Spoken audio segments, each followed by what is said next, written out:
क्या अमेरिका ने ईरान के न्यूक्लियर तंत्रगात के ऊपर हमला करके उन सब को कुल्ली तौर पे तबाह कर दिया है। जो अमेरिका ने टॉम हॉक मिसाइल्स और B-2 जो बमबार एयरक्राफ्ट इस्तेमाल किए हैं, उनमें इतनी सलाहियत थी कि वो ज़मीन के नीचे 60 मीटर तक जाके उस न्यूक्लियर मटीरियल या जो सारा मवाद है उसको तबाह कर सकते हैं। अगला सवाल ये है कि ये तमाम एयरक्राफ्ट और मिसाइल किस बेस से, अमेरिकन किस बेस से उड़े और उन्होंने हमला किया और वापस किस गए। अस्सलाम वालेकुम दोस्तों, उम्मीद है आप सब लोग खैरियत से होंगे।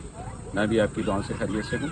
आज वाक़े बाद मैं पार्क में बेंच पे बैठा हूँ तो सोचा क्यों ना यहाँ से मैं आपसे बात होकर तो आज का जो वीलॉग है उसके जो कंटेंट है आपसे साथ शेयर करूँ। दोस्तों, ये दूसरा सा वीलॉग ईरान इसराइल जंग के बाद होने वाले सीज़ फायर और उसके बाद जो होने वाली डेवलपमेंट्स हैं उसके मतलब है। क्योंकि ये जंग का दुरानिया, उसके दरमियान आने वाले रिशेब व फराज और तब्दीलियाँ और एक ईरान को जो मोड़ सीज़ फायर की शक्ल में आया है उसने बहुत सारे सवालात को जन्म दिया है। तो जो चुपते चुपते सवालात हैं जो ज़हन को खिलबुला रहे हैं, मैं उन चंद सवालात का आपके सामने जिक्र करूँगा। तो उम्मीद है आप भी उनके जवाबात को तलाश करने की कोशिश करेंगे और मैं भी उनके जवाबात आपके सामने पेश करने की कोशिश करूँगा towards the end of this vlog. तो दोस्तों, सबसे पहला जो सवाल वो ये है कि क्या अमेरिका ने ईरान के न्यूक्लियर तंत्रगात के ऊपर हमला करके उन सब को कुल्ली तौर पे तबाह कर दिया है, उस सलाहियत को बिल्कुल ख़त्म कर दिया है या कि नहीं। नंबर 2, जो अमेरिका ने टॉम हॉक मिसाइल्स और B-2 जो बमबार एयरक्राफ्ट इस्तेमाल किए हैं, उनमें इतनी सलाहियत थी कि वो ज़मीन के नीचे 60 मीटर तक जाके उस न्यूक्लियर मटीरियल या जो सारा मवाद है उसको तबाह कर सकते हैं। अगला सवाल ये है कि ये तमाम एयरक्राफ्ट और मिसाइल किस बेस से, अमेरिकन किस बेस से उड़े और उन्होंने हमला किया और वापस किस गए, यानी कि इनका जो फ़ज़ाई रास्ता वो कौन सा था। अगला सवाल ये है कि 2 दिन तक ईरान ने इंतज़ार किया और उसके बाद उन्होंने अमेरिकन बेस जो दोहा में या कतर में है उसके ऊपर हमला किया। इसमें 2 सवाल उठते हैं। एक ये कि 2 दिन तक इंतज़ार किया और उसके दौरान उन्होंने पेश की इतला अमेरिका को या कतर को क्यों दी, जिसकी वजह से उन्होंने पूरे बेस को खाली कर दिया। और इसी से अंदर जो दूसरा सवाल है वो ये है कि इसके अलावा भी बहुत ज़्यादा सॉफ्ट टारगेट और इम्पॉर्टेंट और सिग्निफिकेंट टारगेट थे अमेरिकन के, जिनके ऊपर ईरान आसानी से अटैक करके या मिसाइल दाग के उनका बहुत ज़्यादा नुकसान कर सकता है, जैसे उसका कोई बैट की बेड़ा उसके अंदर में मौजूद था। तो आखिर वही टारगेट क्यों चुना जिसके बाद जिस पे अटैक के बाद कोई उसके खास असरात नहीं होने थे, जिसके कुछ नुकसान नहीं होने थे और जिसको वेरीफाई कर दिया डोनाल्ड ट्रंप ने भी ईरानी हमले के बाद के जितने भी मिसाइल दागे गए वो सारे नकारा हुए, उनको रीडायरेक्ट कर दिया गया और उनमें किसी तरह का भी अमेरिकन जो कतर में बेस है उसका नुकसान नहीं किया। तो आखिर ये सब कुछ क्यों हुआ और बेज़रर सा अटैक क्यों किया गया। और साथ साथ आपने देखा होगा कि एक तरफ कतरी गवर्नमेंट जो है वो मजम्मत कर रही थी ईरान के हमले की, ईरानी हमले की, और वो बड़ी बेनाइन सी बेज़रर सी मजम्मत थी। और साथ ही वो सीज़ फायर के लिए ईरान और इसराइल के दरमियान सीज़ फायर के लिए कोशिश भी कर रही थी इस पार्टी लेवल के ऊपर। आखिर ये दोगलापन और ये डबल स्टैंडर्ड्स किस वजह से और इसके क्या मरकज़ थे। इस सारे खेल के अंदर ये जब जंग जारी थी तो ईरान ने स्ट्रेट ऑफ हॉर्मस को क्यों क्लोज ना किया। अगर उसको वो क्लोज करते तो यकीनी तौर पे इसके बड़े सीरियस इफेक्ट्स होते हैं खिते पे भी, रीजन में भी और इंटरनेशनल लेवल पे भी, और बहुत सारे ममालिक जो घुटनों पे आ जाते जहाँ तक उनकी तवानाई की किल्लत जब उनको दरपेश होती, मसाइल होते, तो लिहाजा इस ऑप्शन को इस्तेमाल क्यों नहीं किया गया। अब उसके बाद देखता ये है कि इस सीज़ फायर के अंदर चाइना और रूस का क्या रोल था, उनने किस तरह का रोल अदा किया कि इतनी जल्दी ये सीज़ फायर फैक्ट हो गया।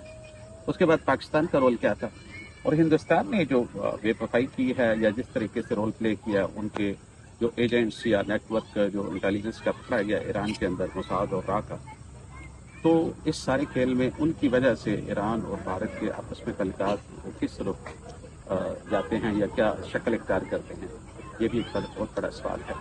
इसके साथ ही देखना ये है कि ये जो सीज फायर है इसके बाद आने वाले वक्तों में क्या होने जा रहा है।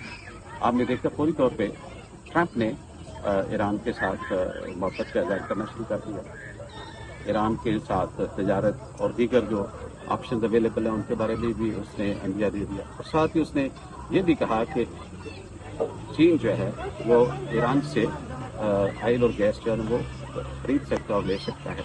तो इतनी मेहरबानियाँ और हमदर्दियाँ अचानक कैसे चाह दी?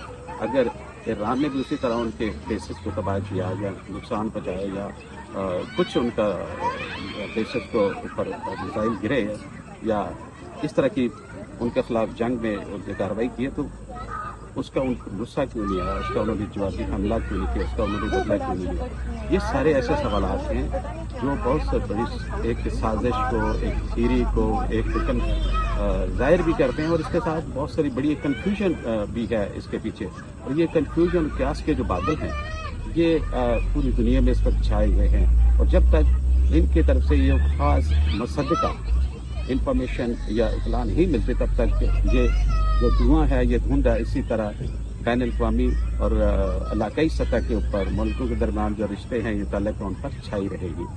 और गो के हम पाकिस्तानी होने के से फख्र करते हैं अपने और ईरान के जो तल्लुकात हैं, चूँकि उन जंग के दौरान और उसके बाद भी ईरानी गवर्नमेंट ने पाकिस्तान का बहुत शुक्रिया अदा किया जिस तरीके से पाकिस्तान के साथ चट्टान की तरह खड़ा है। लेकिन ये जो चुपते हुए सवाल हैं इनका जवाब देना ज़रूरी है, और तमाम लोगों के अपने अपने कौमी मफादात होते हैं जिनकी वजह से ना सिर्फ वो बामी रिश्ते इस्तवार करते हैं बल्कि वो तिजारत और दीगर भी जो मामला हैं उनको भी जोड़ते हैं एक दूसरे के साथ। और इसके साथ ही आपने देखा कि हालिया दिनों में 3 तरह के सीज फायर अफेक्ट्स हुए हैं। एक वो सीज फायर हुआ था जो लास्ट ईयर गजा और इसराइल के दरमियान में हुआ था। पहले 6 हफ्तों के अंदर उन्होंने एक दूसरे के कैदियों को स्वैप ओवर करना था, सप्लाई लाइंस को ओवर करना था और दीगर उन पर कंडीशन रखी थी, लेकिन चंद दिनों के बाद वो सीज फायर भी अवाम तहलील हो गया और उसकी वायोलेशन अभी तक इसराइल करता जा रहा है। इसी तरीके से इंडिया पाकिस्तान के दरमियान जंग हुई मई के अंदर, उसका सीज फायर हुआ, लेकिन वो भी सीज फायर तो हो चुका है, जंग बंदी हो चुकी, लेकिन इंडिया अपने मौक़िफ़ पे कायम है कि वो जो इंडस वाटर ट्रीटी है उसको दोबारा बहाल नहीं करेगा, जो उसने ऐलान कर दिया हुआ है उसको रिवोक करने का या कैंसिल करने का। तो इसके बाद क्या इंडिया पाकिस्तान के तल्लुकात शक्ल इख्तियार करते हैं और क्या इसके वजह से दोबारा जंग पैदा हो सकती है, यानी ये भी एक बहुत बड़ा असर आने वाले दिनों में इसके ऊपर भी गौर करने की ज़रूरत है। और तीसरा जो सीज फायर अभी ईरान और इसराइल की जंग के दौरान हुआ है, और इत्तेफाक की बात यह है कि तमाम सीज फायर जो वाक़यात रूनुमाए उनके पीछे अमेरिका था, इसमें डोनाल्ड ट्रंप का था, और डोनाल्ड ट्रंप नहीं लगता है कि आगे मामलात को इस तरफ लेके आए और उसको रोका और उसको कंट्रोल करने की इन सीज फायर की शक्ल में कोशिश की। तो ये वो सवालात हैं जो आपके जहन में भी और मेरे जहन में भी खिलखिला रहे थे, और मैंने सोचा आपके सामने शेयर करूं। आप इनका जवाब तलाश कीजिए, मैं भी करता हूं, और फिर अगले वीलॉग में इंशाल्लाह हम इस पे शेयर हासिल डिस्कशन करेंगे और इंशाल्लाह किसी नुक्ता इंजाम तक और ये किसी कंक्लूजन पर हम पहुंचेंगे। तो इसके साथ ही मैं आपसे इजाज़त चाहता हूँ। अल्लाह आपका हामी नसर खुदा हाफ़िज़। चलो।